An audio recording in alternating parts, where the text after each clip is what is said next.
ബീഹാറിൽ ആദ്യഘട്ട വോട്ടെടുപ്പിന്റെ പരസ്യ പ്രചാരണം ഇന്ന് അവസാനിക്കും. 121 മണ്ഡലങ്ങളാണ് മറ്റന്നാൾ വിധിയെഴുതുക. ദേശീയ നേതാക്കളെ ഇറക്കി കളം പിടിക്കുകയാണ് മുന്നണികൾ. അവസാന മണിക്കൂറുകളിൽ ഭരണ പ്രതിപക്ഷ നേതാക്കൾ ശക്തമായ ആരോപണ പ്രത്യാരോപണവും തുടരുകയാണ്. ER രാകേഷ് നൽകും വിവരങ്ങൾ. ER, എന്തായാലും ഇനി അവസാന മണിക്കൂറുകൾ മാത്രമേ മുന്നിലുള്ളൂ. എന്തൊക്കെയാണ് അവിടെ? ഭരണ പ്രതിപക്ഷ വാക്പോരുകളാണോ? എന്താണ് നടക്കുന്നത് ബീഹാറിൽ?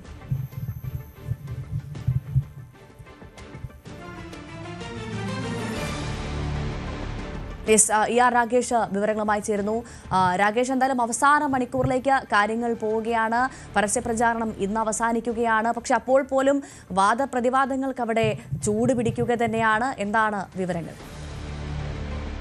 ഭവ്യ, ആദ്യഘട്ട പ്രചാരണത്തിന്റെ പരസ്യ പ്രചാരണം ഇന്ന് അവസാനിക്കുകയാണ്. 121 മണ്ഡലങ്ങളിലാണ് മറ്റന്നാൾ വിധിയെഴുത്ത്. 18 ജില്ലകൾ, അതായത് തലസ്ഥാനമായ പട്ന ഉൾപ്പെടെ 18 ജില്ലകളിലെ 121 മണ്ഡലങ്ങൾ. ഇത് രണ്ട് മുന്നണികൾക്കും, ഇന്ത്യ സഖ്യത്തിനും ഒപ്പം തന്നെ NDAയ്ക്കും ഒരുപോലെ നിർണായകമാണ്. കാരണം കഴിഞ്ഞ തെരഞ്ഞെടുപ്പ് നോക്കുകയാണെങ്കിൽ മഹാസഖ്യം, ഇന്നത്തെ ഇന്ത്യ സഖ്യം വലിയ മുന്നേറ്റം നടത്തിയ മേഖലയാണ് ഈ ഒന്നാം ഘട്ടത്തിൽ വോട്ടെടുപ്പ് നടക്കുന്നത്. കാരണം 61 സീറ്റുകൾ അവർക്ക് നേടാൻ കഴിഞ്ഞു. JDUവിന് വലിയ തിരിച്ചടി ഉണ്ടായ ഒരു മേഖല കൂടിയാണ് കഴിഞ്ഞ തെരഞ്ഞെടുപ്പിൽ ഈ ഒന്നാം ഘട്ടത്തിൽ വോട്ടെടുപ്പ് നടക്കുന്നത്. ഇത്തവണയും ഒരു മുന്നേറ്റം നടത്താൻ കഴിയുമെന്ന പ്രതീക്ഷ ഇന്ത്യ സഖ്യത്തിനുണ്ട്, മഹാസഖ്യത്തിനുണ്ട്.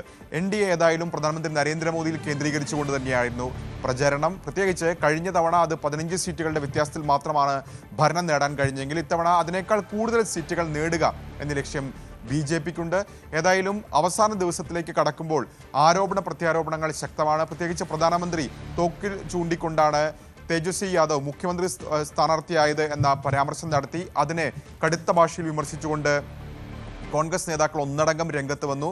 ഏതായാലും അവസാന ഘട്ടത്തിലേക്ക് എത്തുമ്പോഴും ജംഗിൾ രാജ് അടക്കമുള്ള വിഷയമാണ് ബീഹാറിൽ ചൂടുപിടിപ്പിക്കുന്നത്. അതാണ് ലാലു പ്രസാദ് യാദവിനെതിരെ BJP അവസാന ഘട്ടത്തിലും ആയുധമാക്കുന്നത്. കാരണം 90കൾ മുതൽ 2005 വരെ ലാലുവും റാബ്രിയുമാണ് ബീഹാർ ഭരിച്ചിരുന്നത്. അന്നത്തെ ക്രമസമാധാനം അടക്കമുള്ള വിഷയങ്ങളാണ് ഇപ്പോഴും പ്രചാരണത്തിൽ ഏതായാലും NDA ചൂണ്ടിക്കാണിക്കുന്നത്. മറുവശത്ത് ഇതിനെല്ലാം മറുപടി നൽകുന്നുണ്ട്. പ്രത്യേകിച്ച് NDA ഭരണം അവസാനിപ്പിക്കുമെന്ന് ഇന്നലെ ലാലു പ്രസാദ് യാദവ് തന്നെ പറഞ്ഞു. ഒപ്പം തൊഴിൽ ഇല്ലായ്മ വലിയ വിഷയമായി ഇന്ത്യ സഖ്യം ഉയർത്തിക്കാട്ടുന്നു. ഇതിന് പുറമെ കുടിയേറ്റം ഈ തെരഞ്ഞെടുപ്പ് കാലത്ത് വലിയ പ്രചാരണ വിഷയമാണ്. അത്തരം വിഷയങ്ങളൊക്കെ തന്നെ ഉയർത്തിക്കൊണ്ടാണ് നേതാക്കൾ ഏതായാലും ഇന്ത്യ സഖ്യത്തിന് വേണ്ടി പ്രചാരണം നടത്തിക്കൊണ്ടിരിക്കുന്നത്. ഇന്നേതായാലും രാഹുൽ ഗാന്ധി സംസ്ഥാനത്തുണ്ട്. അദ്ദേഹം 2 റാലികളിൽ പങ്കെടുക്കുന്നുണ്ട്. KC വേണുഗോപാൽ അടക്കമുള്ള നേതാക്കളും പ്രചാരണം അടക്കം ഏകോപിപ്പിക്കുന്നതിനായി ഇപ്പോൾ സംസ്ഥാനത്തെത്തുകയും ചെയ്തിട്ടുണ്ട്.